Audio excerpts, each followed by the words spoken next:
आपला संकल्प विकसित भारत या योजनेच्या माध्यमातून सर्वत्र भाजप सरकारचंच उदवद केलं जातंय असा आरोप काही कार्यकर्त्यांनी केलाय। नेमकं काय प्रकरण होतं पाहूयात। आपला संकल्प विकसित भारत या संकल्पनेअंतर्गत गाव खेड्यात आणि वाड्या वस्तीवर विविध योजनांची माहिती सांगण्यासाठी संकल्प रथ शासकीय अधिकारी यांच्या माध्यमातून फिरवला जातोय। वास्तविक केंद्र आणि राज्य सरकारच्या योजना सर्वसामान्य जनतेपर्यंत पोहोचवणं आणि याविषयी जनजागृती करणं असा हेतू असल्याचं सांगितलं जातं, परंतु प्रत्यक्षात सदर विकसित भारत या रथाच्या माध्यमातून शासनाचे अधिकारी मोदी सरकारची जाहिरात करत गोडवे गात असल्याचं दिसून आलंय। या रथांच्या चित्रांमध्ये मोदी सरकार असा उल्लेख करण्यात आला असून प्रक्षेपित केलेल्या माहितीमध्ये देखील वारंवार मोदी सरकार असाच उल्लेख केला आहे। यामध्ये संबंधित शासकीय अधिकाऱ्यांना भारत सरकारचा विसर पडलेला दिसतोय।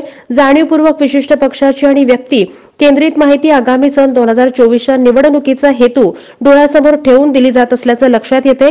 ही बाब अत्यंत गंभीर आहे। सरकार या माध्यमातून स्वतःची आणि भारतीय जनता पक्षाची प्रतिमा पुढे आणू पाहत आहे। याशिवाय ज्या योजना प्रत्यक्षात सामान्य जनतेपर्यंत पोहोचल्याच नाहीत त्या योजना पोहोचल्याचा भास करून त्याचा गाजावाजा करून खोटी माहिती प्रसारित करत असल्याचं निदर्शनास येते। असाच एक रथ मराठवाड्यातील काही भागात फिरत असताना स्थानिक ग्रामस्थांनी संबंधित अधिकाऱ्यांची चांगली पोलखोल केली आहे। रथाचं सारथ्य करणारे अधिकारी यांच्यावर विविध प्रश्नांचा भडीमार करून चांगलंच सुनावण्यात आले। या संदर्भातला व्हिडिओ सोशल मीडियावर मोठ्या प्रमाणात व्हायरल होत असताना दिसतोय। नेमका तो व्हिडिओ काय आहे पाहूयात। आज गावामध्ये आपला संकल्प विकसित भारत अशा स्वरूपाचं अभियान घेऊन हा रथ आलेला आहे। या रथाच्या संदर्भातले आणि ह्या पोहोचवत असणाऱ्या काही गोष्टींच्या मधले प्रश्न त्याचे कोऑर्डिनेटर असणारे या रथ इथं गावात घेऊन येणारे काही अधिकारी आहेत, त्यांच्यासोबत आपण थोडंसं बोलूयात।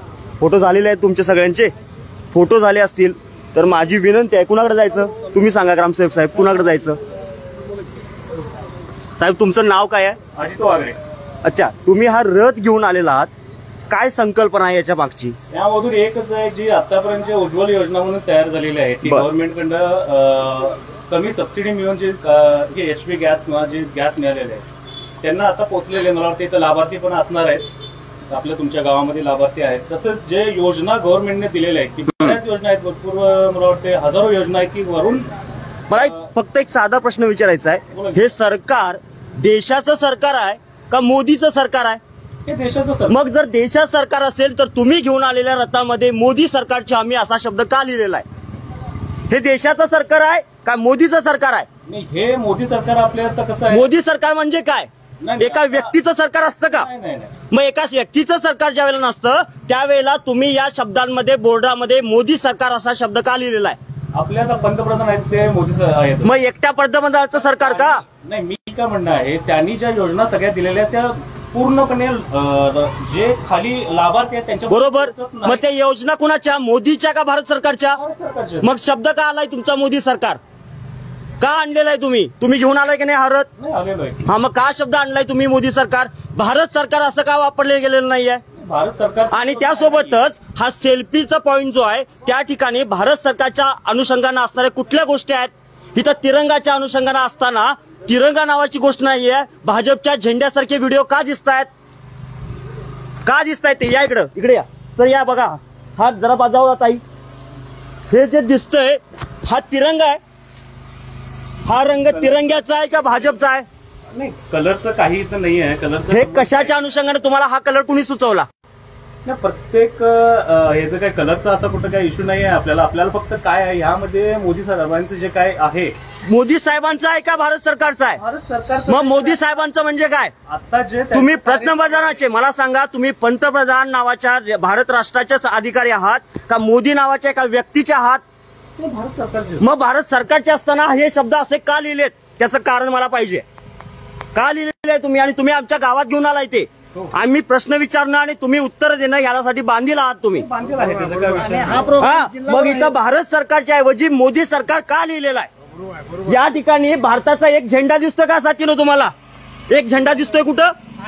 एक तरी झेंडा आहे का? हे काय इथंच नाही, पूर्ण जिल्हाभर नाही, कुठेही असू दे, माझ्या गावात आलेला आहे। ह्या योजना फक्त तुमच्या गावात पूर्ण लाभार्थ्यांना मिळाल्या पाहिजे। काय लाभार्थ्यांना मिळाले मला सांगा? गॅसची किंमत 4 वर्षापूर्वी 5 वर्षाची किती रुपये होती? किती रुपये होती? 365 रुपये। आज किती आहे? आज किती आहे सर? तुम्ही ही योजना घेऊन आलेला आहात का? आम्ही तुमच्या 400 रुपयाचा गॅस 1000 रुपये केलाय हे सांगायचं कुणी? सांगा आमच्या गावाला। नाही, सांगा आमच्या गावाला. उज्ज्वल योजना म्हणून आहे, त्या योजना आपल्याला लाभार्थ नाही, ज्यांना जे गॅस वापरता येत नाही. आता पहिलं त्या योजना मिळाल्या पाहिजे, त्यासाठी आबा मला सांगा, 400 रुपयाचा गॅस होता, 400 रुपयाचा गॅस आता 1000 रुपये झाला, आणि मग कुठल्या तोंडाने घेऊन आल्या ती? घाईला आली महागाई. मग कुठल्या तोंडाने आलेल्या आहेत की आमच्या गावात आम्ही हे केलेलं आहे? आमच्या प्रश्नाची उत्तर दिल्याशिवाय गॅस पुढे हे जाणार नाही. पुढे तुम्ही आम्हाला दिवसभर तुमच्या अधिकाऱ्यांना बोलवा, तुमच्या राज्याच्या अधिकाऱ्यांना बोलवा, तोपर्यंत आमच्या गावातनं रथ हलवायचा नाही. काय गावकऱ्यांनो, जोपर्यंत या प्रश्नांची उत्तरं देत नाहीत, 400 रुपयाचा गॅस हे 1000 रुपये करतात, आमच्या गावात येऊन सांगतात की आम्ही काय केलं, अशा एवढे गॅस दिलेत, जोपर्यंत हे सामणार नाही. अजून काय केलं तुम्ही म्हटलात?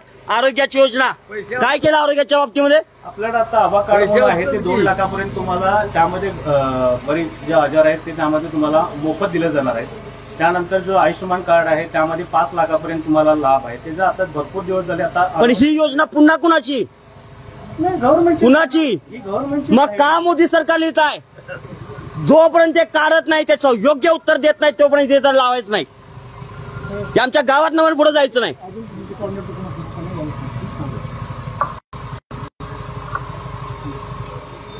त्यांचा फोन होऊन दे, पण जोपर्यंत गावकऱ्यांना पण समजून घ्या, आमच्या गावामध्ये जर अशा स्वरूपातलं हे प्रेझेंटेशन होत असेल, हा खर्च कुणाचा आहे? या एका स्क्रीनसाठी दिवसाला जवळजवळ 25,000 रुपये खर्च केला जातो. एक गाडी दिवसभर फिरवायची, त्या गाडीमध्ये असणारा ड्रायव्हर, त्याच्यासोबत असणारे अधिकारी, यांच्या खर्चाचं काय? हा सगळा खर्च कुणाच्या खिशातला आहे?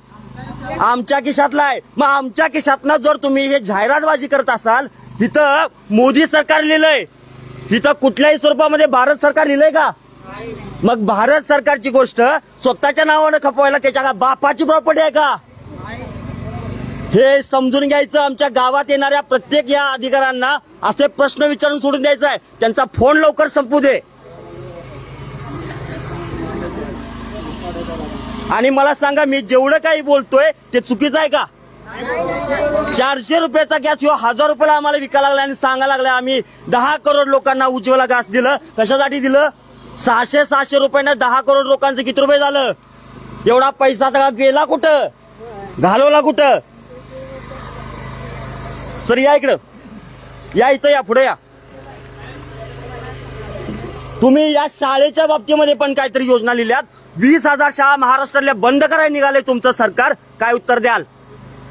20,000 शाळा बंद करायला लागल्यात महाराष्ट्रातली. ज्या शाळा या 10च्या आतल्या पटातल्या आहेत, त्या 20,000 शाळा बंद करायचं चाललंय. तुम्ही काय उत्तर द्याल अधिकारी म्हणून? बंद करायचं लागले असं कुठं नाही कुठं नाही कुठं सर? काय मी मनाचं सांगायला लावले का? मला काय माहित नाही तुम्ही काय म्हणताय. कारण अहो सर, 20 पटातल्या आतल्या एकूण 20,000 शाळा महाराष्ट्रातल्या बंद करण्याचं चालू आहे. कसले अधिकारी आहात तुम्ही? अधिकारी असते नाही, अधिकारी माझ्याकडे हा कार्यक्रम. तुम्ही भाजपचा प्रचार करायला आलाय का? प्रचार नाही. मग का लिहिलंय मोदी सरकार? या इकडे या जरा या महाराष्ट्राला लोकांना तुमचं तोंड पण दिसू दे आणि काम पण महाराष्ट्राचं दिसू दे. सरकारचं काम दिसू दे. दिलेलं नाही तुम्ही उत्तर. का लिहिलंय मोदी सरकार? त्यांचा आता ज्या योजना त्यांनी स्वतः तयार केल्या, त्यांनी कुणी बापाची प्रॉपर्टी? त्यांची प्रॉपर्टी. मग का आले मोदी सरकार? महाराष्ट्र सरकार का नाही? भारत सरकार का नाही? किती लोकांना घर मिळाले आमच्या गावातल्या? पक्की घर. लाभार्थी आहेत त्यांना लाभार्थ्यांना मिळालंच असेल असं काय नाही का? बरेच जर लाभार्थी तुमच्या इथे आहेत त्यांना मिळालेलंच असणार आहे. असं नाही की कुणाला मिळालेलंच नाही. मला तुम्ही ह्या प्रश्नाचं उत्तर दिल्याशिवाय गावानं गाडे नाही. हे काढायचं तरी तुम्ही समोर काढायचं. अधिकारी येतील, येतील. बोलवा, अधिकाऱ्यांना बोलून घ्या. किती वेळात येतील तुमचे अधिकारी? आता फोन चालू आहे सर, मला बोलायला दिलं तर मी बोलेन. ठीक आहे, बोला. नाही, मी फोन चालू आहे म्हटलं, बोलवा लावले आपण. चालेल. आज माझ्या गावामध्ये या स्वरूपातला हा रथ आलाय. ज्या रथाचा खर्च माझ्या खिशातल्या, माझ्या गावच्या लोकांच्या खिशातनं जाणार आहे. आबा, हे इंजिन चालू आहे, डिझेल पटा लागलंय, कुणाच्या खिशातला आहे? सरकारच्या नाही, तुझ्या खिशातला आहे. तुझ्या खिशातलं पैसे जायला लागल्यात. हे बंद करा लगेचच. हे जाळायचं नाही सर, हे बंद करा. नाही स्क्रीन डाळायची. म्हणजे कसं काय त्याला बंद करा. काय या स्वरूपातनं हा पैसा गोळा केला जातोय, आमच्या खिशातला काढला जातोय आणि भाजपचा प्रचार केला जातोय. मोदी सरकारची हमी म्हणून दाखवलं जात आहे. कसली हमी आहे? 400 रुपयाचा गॅस विकला जातोय 1000 रुपयांना आणि सांगितलं जातंय की आम्ही 10 करोड लोकांच्या पर्यंत गॅस पोहोचवलाय. हे सगळं थांबवलं पाहिजे. ज्या ज्या गावात हा रथ येतोय त्या त्या गावातल्या प्रत्येक अधिकाऱ्याला हा प्रश्न विचारला गेला पाहिजे. मी जोपर्यंत हे शब्दाचं योग्य उत्तर देत नाहीत तोपर्यंत हा गावातनं माझा रथ सोडणार नाही आहे एवढे आश्वासन देतोय.